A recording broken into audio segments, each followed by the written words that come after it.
Welcome back to my kitchen, Real Women of Philadelphia. My name is Sarah, and you might be wondering why I'm all dressed up in some of my outdoor gear today, but soon you won't be because you'll be hearing the name of my dessert and then everything will click. I'm just dressing up to put the theme into motion. So I'm wearing this because today's dessert is a camping style dessert. When I go camping, I wear as many clothes as I can fit on my body and carry on my back because I am the coldest person alive. But when I go camping, it's all worth it. The cold, the bugs, everything that goes with it that's not the most comfortable thing. And that's because I love s'mores. I just love roasting s'mores on a fire. I love making them up, making the little graham cracker sandwiches of marshmallows and chocolates. But one thing is missing in those s'mores for me: Philadelphia cream cheese. And today is the day that I'm going to be making a new dessert featuring Philadelphia cream cheese and s'mores. So what I'm going to do is make my delicious new dessert called Creamy S'more Squares, and you're going to be the first people that gets to taste it with me. So let's get started. So I'm going to start with my graham cracker crust. I took 6 graham crackers and crushed them up with my rolling pin, and I left a lot of pretty big chunks in there because I still want everybody to know this is s'mores, and s'mores are rustic. So there are a lot of big chunks.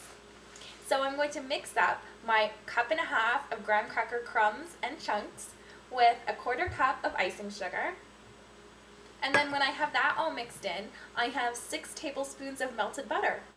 So when I have it all mixed together, I'll pat it into the bottom of my springform pan and slip it into the oven for about 15 minutes while I make my filling. So now it's time to make my creamy s'more filling. So first I'm going to add a cup of white granulated sugar. And next I'm going to add a 1/2 cup or 1/2 package of Philadelphia light cream cheese. And I've softened the cream cheese in my microwave for just a few moments. And now I'm going to add 2 eggs. So before I add the rest of my ingredients for my creamy s'more square filling, I'm just going to use my beaters and whip this all together. So my filling's all mixed up, and now it's ready for me to just stir in a couple last things. I have a 1/2 teaspoon of baking powder and 2 tablespoons of flour, so I'll add those. And now for the last 2 ingredients. I have 1 cup of semi-sweet chocolate chunks and 1 cup of mini marshmallows. So I'm going to add those, and then I'm just going to stir it in with a spatula because I don't want to ruin my marshmallows. I want them to brown, and I want them to go just like they would when I'm making a s'more on a campfire. Well, actually, maybe not quite like that, because when I make my s'mores on a campfire, they burn. So I want them to be how I want them to be in my mind. So I'll stir it all together, and then hopefully at that time, my bottom will be out of the oven.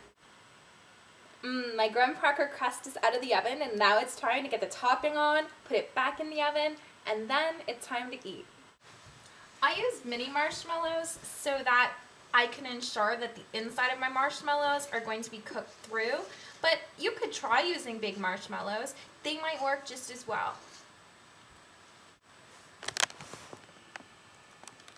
So now I'll get my creamy s'more squares into the oven, and they should be done within 20 to 30 minutes. My creamy s'more squares have come out of the oven, and the marshmallows have browned to perfection.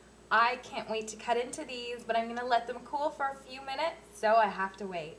My creamy s'more squares have finished cooling, so now I get to taste them.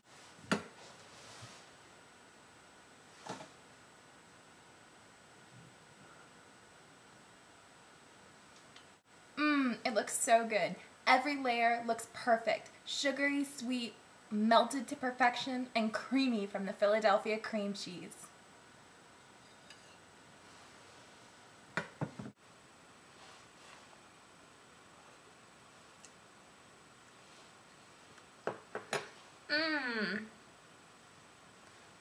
I'm really happy I didn't let these cool very long, because even though it was a little bit hard to cut, this is exactly how a s'more should taste. Warm, hot, delicious. So this recipe has brought me 3 new things.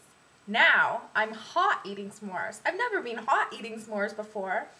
Also, I get to sleep in a warm bed tonight. Totally comfortable and amazing. And number 3, this is the s'more recipe I'm always going to be thinking about from now on.